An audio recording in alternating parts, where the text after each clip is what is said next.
Saya senang sekali untuk bisa hadir di sini menjelaskan tentang persoalan doxing. Saya akan mengambil proporsi bagaimana mengenali doxing dan apa saja mitigasi yang bisa dilakukan ya. Nah, saya akan mulai dengan mungkin situasi um, kondisi yang dihadapi Indonesia dalam konteks beberapa tahun terakhir. Secara spesifik mungkin 2 tahun terakhir di tahun 2020 dan di tahun 2021. SafeNet kan salah satu lembaga yang memang melakukan pencatatan ya terhadap insiden serangan, terutama insiden serangan yang dihadapi oleh masyarakat sipil. Dan kami menemukan catatan khusus ya tentang berapa kali suatu insiden terjadi di Indonesia, terutama pada situasi-situasi yang biasanya kami temukan ini ada kaitannya dengan dinamika politik. Semisal dinamika politik yang kita maksud misalnya adalah adanya kebijakan yang mungkin itu menjadi ramai dibicarakan orang, mulai dari kebijakan yang dikeluarkan oleh pemerintah terkait dengan COVID-19 misalnya, atau kebijakan yang terkait dengan bagaimana pemerintah berupaya mengatasi COVID-19 dengan mengeluarkan undang-undang Omnibus Law. Lalu mungkin situasinya juga bisa berganti menjadi situasi politik, semisal dengan kondisi merebaknya rasisme, isu rasisme. Nah, itu juga ternyata ikut mempengaruhi pencatatan kami. Dari data di tahun 2021 dan 2020 kita menemukan bahwa puncak-puncak serangan itu seringkali terjadi yaitu bersamaan dengan momentum politik.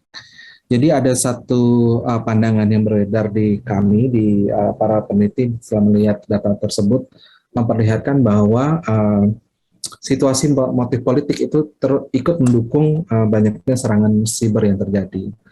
Kita mungkin bisa sedikit banyak mengkaitkan apa yang terjadi di tahun 2020 dan 2021 dengan situasi yang terjadi belakangan ini ya. Misalnya di tahun 2020 kita punya catatan misalnya ada banyak kegiatan aksi mahasiswa yang turun ke jalan dan ternyata mereka pada saat melakukan aksi mengaku mendapat serangan digital ya, dan itu juga kurang lebih kan senada seperti apa yang kami lihat selama 2 tahun terakhir. Serangan siber ini sebetulnya perlu dipahami sebagai sesuatu yang khas, terutama karena serangan ini memang ditargetkan kepada orang-orang dengan prasarana teknologi digital. Cara serangannya mungkin berbeda-beda seiring dengan teknologi yang juga semakin maju, tetapi yang selalu tetap atau selalu konstan itu adalah niat jahat dari pelaku serangan tersebut dan dampak dari serangan tersebut. Jadi saya ulangi lagi, jadi yang selalu tetap itu adalah niatnya dan juga dampaknya. Sementara kalau caranya mungkin bisa bermacam-macam. Kita bisa lihat misalnya yang selalu sama itu adalah bagaimana motif sebuah serangan itu terjadi. Niatnya tidak jauh-jauh dari 3 hal. Pertama, apakah itu sesuatu yang sifatnya pribadi, lebih sifatnya karena dendam, lalu ataukah itu sifatnya lebih ke ekonomi atau penguasaan uang, misalnya dengan penipuan, atau yang terakhir itu adalah sifatnya adalah sesuatu yang politik atau yang terkait dengan kuasa.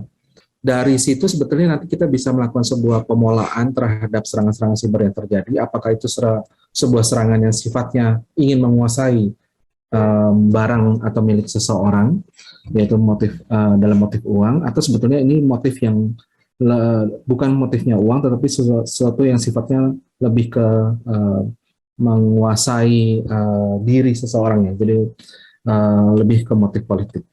Dalam perkembangan sebetulnya kalau kita melihat apa yang terjadi di Indonesia belakangan ini, maka kita akan tahu bahwa ruang gerak dari serangan siber itu berkembang secara secara aktif ya. Jadi ada banyak bentuk-bentuk serangan yang terjadi, tapi ada kategori-kategori baru yang kita kategorikan sebagai sebuah tren.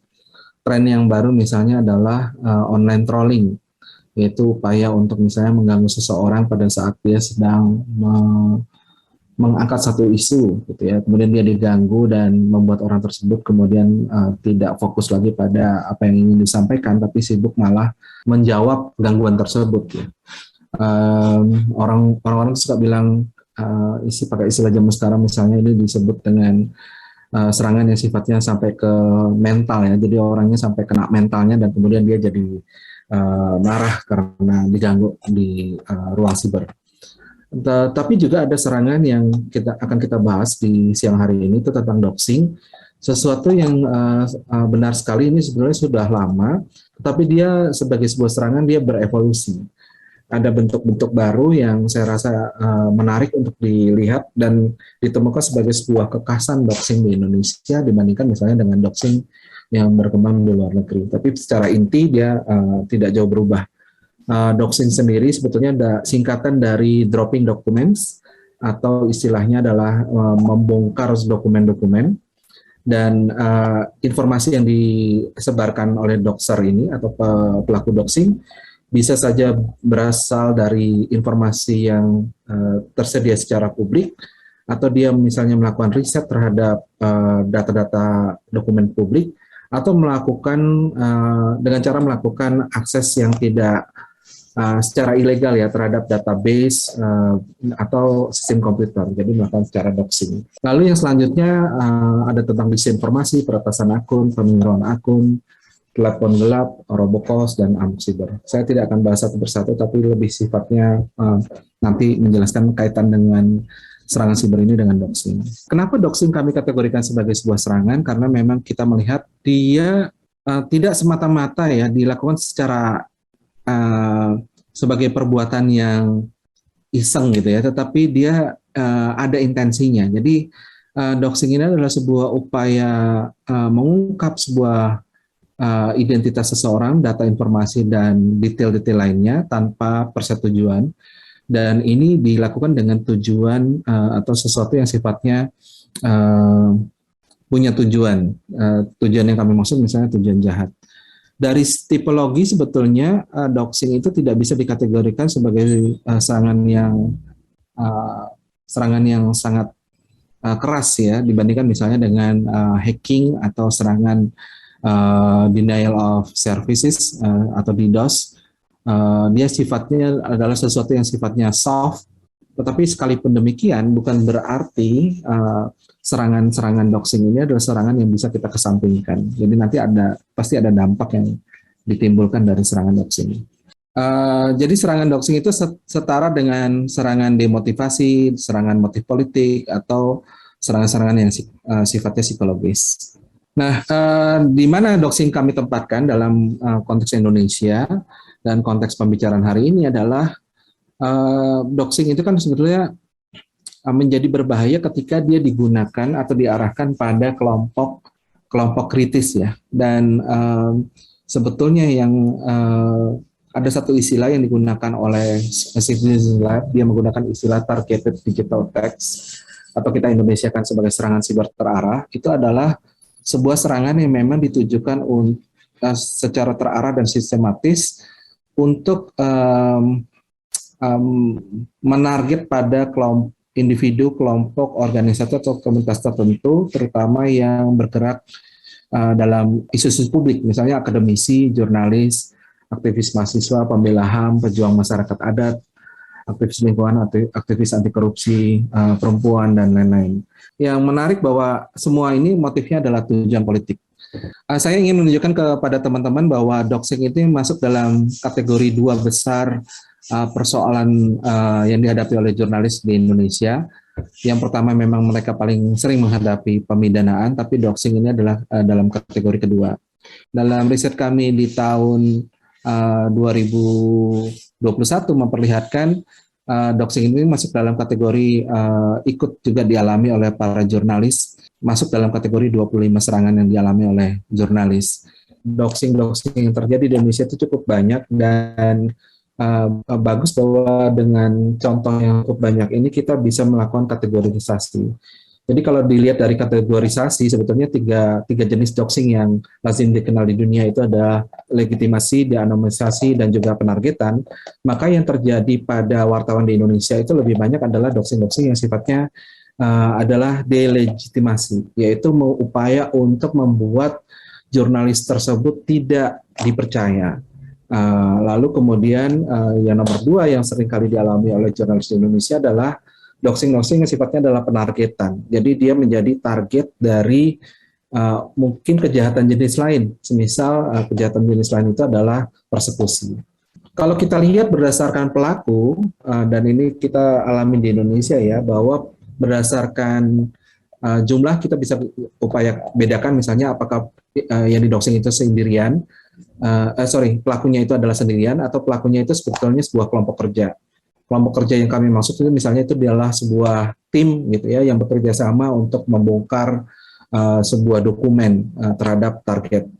Dan berdasarkan latar belakang kita bisa melihat di kasus di Indonesia pelakunya bisa saja negara misalnya diwakili oleh pejabat publik atau bisa saja individu atau kelompok yang didukung oleh negara misalnya dia mendapat data tersebut dari aparat penegak hukum atau dia bisa saja kelompok individu atau